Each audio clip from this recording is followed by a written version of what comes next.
How's it going, everybody? A new season is about to start and a lot of info has been given out in last week's Warriors Den already. And I'm sure many of you have been waiting for this video here as well. Ubisoft was once again kind enough to give content creators, me included, early access to the new hero as well as the upcoming testing ground changes that will be available for the next week. So thanks for that first of all. And as always, I am giving the usual disclaimer. Not everything I show you here might necessarily be in the build that you all get to play.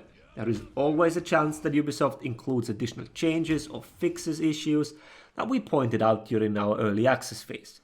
Emphasis is on early, meaning we don't know how old this build is and whether it is identical to the live version. So please keep that in mind before freaking out. Next, I want to address the reused animations. We have a similar situation as Warmonger, where we can identify specific attacks, execution parts, or even emotes that have been adjusted as attacks for Gryphon. So, am I happy that they do that? No, I'm not. I would have preferred completely fresh and unique ones. And no, I'm not going into the whole but COVID and lockdown and whatnot. That's actually quite irrelevant to the point I'm going to make. In the end, what is important is that we have a functioning hero, a usable character that isn't immediately considered bottom tier. Whether his kit can hold up after a few weeks once people have figured him out, or if he will be only strong because of his ridiculous feats, we'll have to see. But the complaints, oh it's just a mix of JJ and Lawbring or whatever else character, are as baseless as the claims that Warmonger is like Warden. Yeah, I get it, at first you might be reminded of something and old muscle memory kicks in. Just a few statements I heard during the early access. Oh, I just tried to choke you. I tried to side dodge shove. I tried to soft fade my heavy. Yeah, while not ideal, I don't think reusing animations is really that big an issue. But something else is, which I will talk about after the frame checks. But let's get going. Light attacks, everyone's favorite nowadays. He has omnidirectional 500 ms lights, and he has a 3-part chain. He also has a confirmed second light if thrown from the same side, similar to Warden side lights, Shaman lights, and you know the drill. Third light is blue, meaning it is undodgeable. This plays a role in his kick mix-up, which we'll get to in just a second.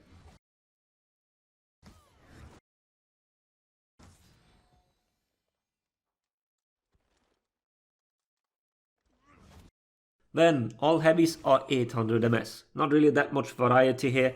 Heavy finishers do gain hyper armor 500 ms into the attack. This is rather late. They don't feel like raiders, for example, that you throw out to trade consistently. You will still be interrupted plenty of times. What you do have though, especially on the side heavy finishers, is an amazing hitbox. It is hard to compare, but it might be the best hitbox of an attack in the game. The range is absolutely insane and it is an amazing tool for teamfights. Just really quick in regard to hyper armor. All your attacks after a parry get hyper armor 100 ms into the move. Lights, zone attack and heavies. So talking about zone, that one is 600 ms and the animation is probably what a lot of people have complained about for a solid week straight. Then we have a forward dodge light that's 500 ms. Delay windows here are quite interesting. It's a minimum of 100 ms and a maximum of 700 ms. You're basically in neutral again and somehow still do the dodge light. This makes it a pretty good roll catcher.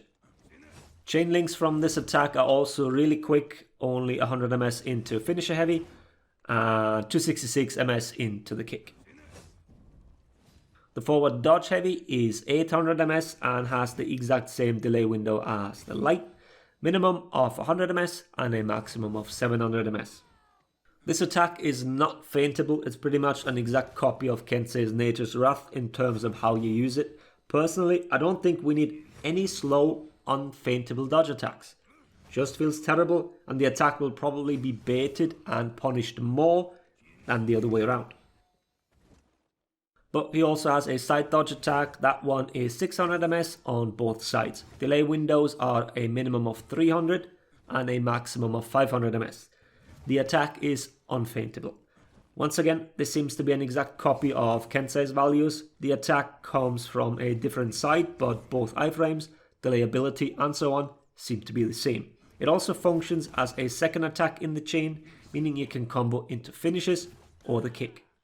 Just to make this clear to everybody right here, people will dodge attack a lot. If you complain about Kensei's already, then better prepare some tissues because Gryphon will do it even more. Especially in teamfights, with target swapped attacks, he will be an absolute menace.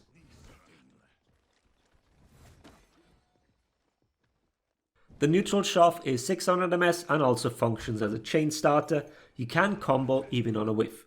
Recoveries are 700 for GB, 800 for guard change and 700 again for dodge. Like I said, the important part is that it can chain on whiff, and unlike Tiandi, you can chain to all three directions. So you can mix it up and stuff GB attempts like that.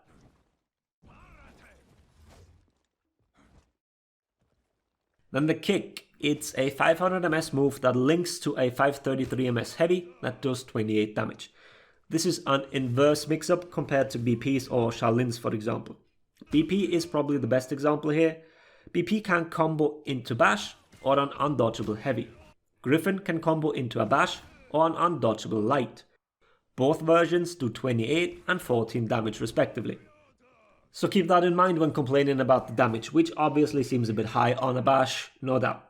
Recovery on a whiffed kick is quite high though. We're looking at 900 for GB, 1000 for guard change, and 900 ms again for dodge. Which means if you dodge it, you will punish it, either be a dodge attack or a GB. So it is quite a bit riskier than BP's in-chain bash. Now here are all possibilities to chain into the kick. This will be important for everybody to know. You need to be aware of when that thing can come out. 28 damage is nothing to scoff at, so even prediction dodging it is not a bad idea at all. Well, actually depends. The 14 damage on dodgeable light will hit, and early dodge gets caught by the finisher heavy. So it depends on whether you can dodge attack, have extended iframes and all that. It's a potent mix-up if you can't reaction dodge the kick. Which you probably can't, by the way.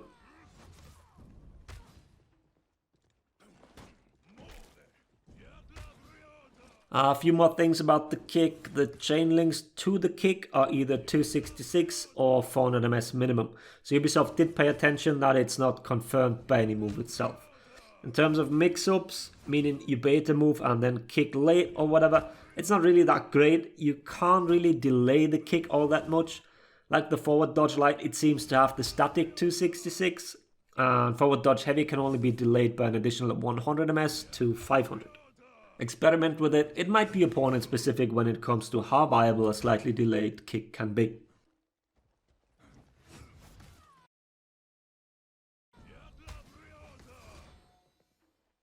And then the last move, the running attack, it's a bit like Lawbringer's Impale. It's a 600 ms move. The flip doesn't confirm anything for you. It is also not a knockdown. I mean, you're on the ground, but you cannot get a hammer slam or eagle's talon or anything like that. It's programmed like Demon's Embrace or Demon Ball.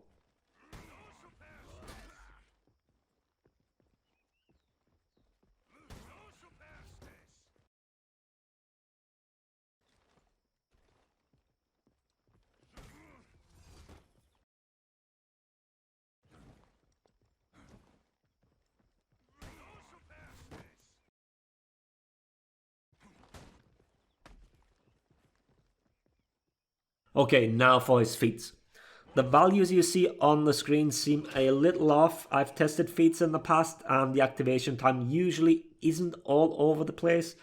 We also received some values from Ubisoft in regard to those, so I don't know why mine are so off. I will retest once we get our hands on him in the final build. Regardless of all that, his feats are absolutely amazing. Quick activation on most of them, tier 2 and tier 3 especially. The crossbow is fast enough to use on a heavy parry punish.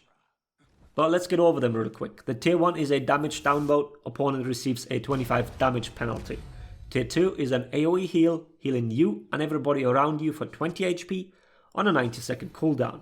This one is stupidly strong. Tier 3 is a projectile that deals 30 damage and heals in an AoE for 20 with a 120-second cooldown. Tier 4 is a bomb that first deals 50 damage and then turns into a healing zone for 10 seconds, healing 5 HP per tick. Cooldown is 180 seconds. Happy team killing with that one. All in all, these will make fights last forever. Keep an eye on the size of the AoEs to see what I mean. At launch, with 8 or more Gryphons in a lobby, nobody will die. All the bleed heroes will be useless, as there are tons of abilities that non-stop cleansing. I will talk more about that issue in the upcoming videos about Peacekeeper and Nobushi. So yeah, busted ass Feats once again, just in the other direction compared to last time. Thank God Reddit saved us from single pick. Now that we covered the moves and feats, let's talk about what I mentioned at the beginning. The one thing that I don't think is okay, or rather something that is an issue. Gryphon is built on the base of Lawbringer. How do I know this? Because he has Lawbringer specific bugs. Here you can see the teammate parry, which is a terrible bug that should have been fixed ages ago. The fact that Gryphon gets introduced with those is absolutely terrible. This should have never happened and is not excusable. This specific bug here I've explained in an older video, so just watch that one if you want a more in-depth explanation. Whether an animation is reused or not is somewhat irrelevant to how a hero plays. If the blending and general flow is unique enough, then I think it's not something we should complain about too much. But this, how is this acceptable? It's like building a crooked house because of a shitty foundation. The character is good, he's strong and will probably shake up things because of the obscene amount of healing, but these bugs need to go. You'd think that Lawbringer bugs would have gotten fixed considering his pick rate throughout the past, but I guess not. But since it's a new hero, this hopefully means they get on to fixing this ASAP. Let's finish this up. The hero is really fun to play. People will complain about dodge attack and bash spam, not much I can promise you already. Let's see, maybe the community will surprise me, but I'm also not looking forward to facing multiple ones at once. Matchmaking will be terrible for a few weeks. Similar experience to Warmonger's release. Feel free to let me know your predictions here. I hope the video was helpful. Thanks for watching. Laters everybody.